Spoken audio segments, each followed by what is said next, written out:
Despite criticism, the Department of Environment and Natural Resources will push through with the Manila Bay Nourishment Project.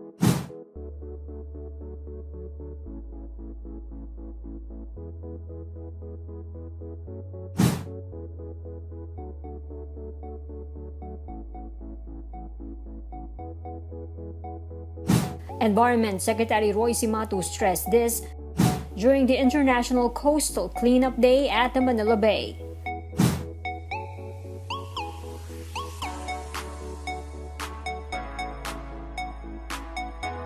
He stressed DENR is merely complying with the writ of mandamus issued by the Supreme Court and the orders of President Duterte to clean up the Manila Bay and restore its water quality to a level fit for swimming.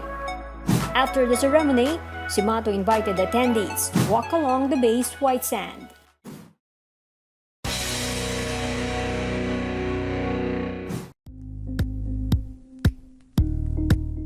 Thank you for watching Politico TV. Please like and subscribe to our channel for more videos.